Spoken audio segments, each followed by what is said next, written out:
السلام علیکم ویورز، امید کرتا ہوں آپ سب خیریت سے ہوں گے۔ آج میں آپ کے سامنے ایک واقعہ بیان کروں گا۔ اس سے پہلے آپ ہمارے چینل کو سبسکرائب ضرور کر لیں۔ کریم کا ہاتھ کہتے ہیں کہ جس وقت حاتم طائی اس دنیا سے گیا تو اس کو دفن کرنے کے چند سال بعد اتنی بارش ہوئی کہ قبر خراب ہوگی اور قریب تھا کہ اس کی قبر کا نام و نشان مٹ جائے۔ اس کے بیٹے نے چاہا کہ اس کی لاش نکال کر دوسری جگہ منتقل کر دے تاکہ بارش سیلاب سے محفوظ رہ سکے۔ جس وقت اس کی قبر کو کھولا تو اس کے تمام اعضاء بکھرے اور پرگندہ ہو چکے تھے، لیکن اس کا سیدھا ہاتھ صحیح و سالم تھا۔ لوگ جمع ہوئے اور تعجب میں پڑ گئے کہ کیوں اس کا سیدھا ہاتھ صحیح و سالم رہا۔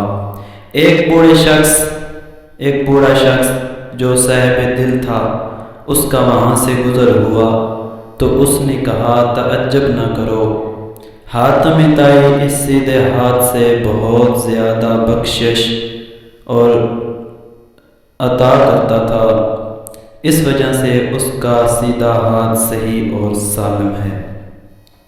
یہ واقعہ اچھا لگا ہے تو ہمارے چینل کو سبسکرائب ضرور کریں۔ والسلام علیکم ورحمۃ اللہ وبرکاتہ۔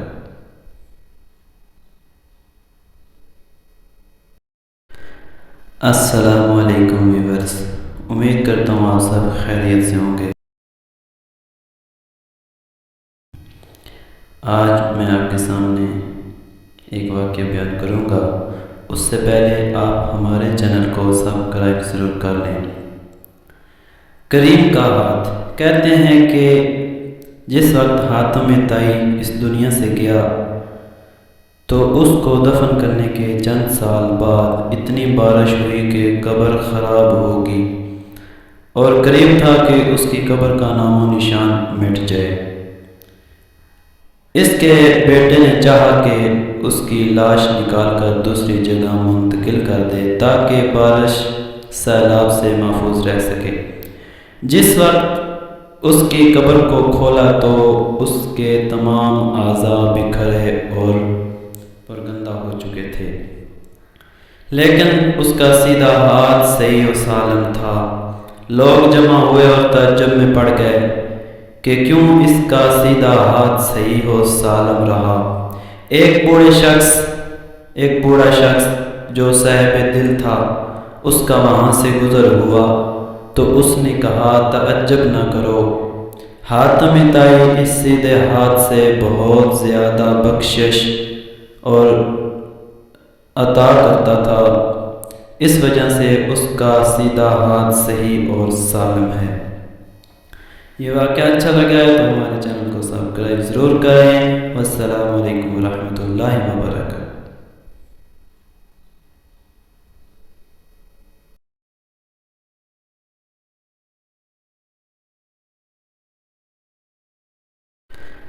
السلام علیکم ویورز، امید کرتا ہوں آپ سب خیریت سے ہوں گے۔ آج میں آپ کے سامنے ایک واقعہ بیان کروں گا۔ اس سے پہلے آپ ہمارے چینل کو سبسکرائب ضرور کر لیں۔ کریم کا ہاتھ کہتے ہیں کہ جس وقت حاتم طائی اس دنیا سے گیا تو اس کو دفن کرنے کے چند سال بعد اتنی بارش ہوئی کہ قبر خراب ہوگی اور قریب تھا کہ اس کی قبر کا نام و نشان مٹ جائے۔ اس کے بیٹے نے چاہا کہ اس کی لاش نکال کر دوسری جگہ منتقل کر دے تاکہ بارش سیلاب سے محفوظ رہ سکے۔ جس وقت اس کی قبر کو کھولا تو اس کے تمام اعضاء بکھرے اور پرگندہ ہو چکے تھے، لیکن اس کا سیدھا ہاتھ صحیح و سالم تھا۔ لوگ جمع ہوئے اور تعجب میں پڑ گئے کہ کیوں اس کا سیدھا ہاتھ صحیح و سالم رہا۔ ایک بوڑھا شخص جو صاحب دل تھا اس کا وہاں سے گزر ہوا تو اس نے کہا، تعجب نہ کرو، حاتم طائی اس سیدھے ہاتھ سے بہت زیادہ بخشش اور عطا کرتا تھا، اس وجہ سے اس کا سیدھا ہاتھ صحیح اور سالم ہے۔ یہ واقعہ اچھا لگا ہے تو ہمارے چینل کو سبسکرائب ضرور کریں۔ والسلام علیکم ورحمۃ اللہ وبرکاتہ۔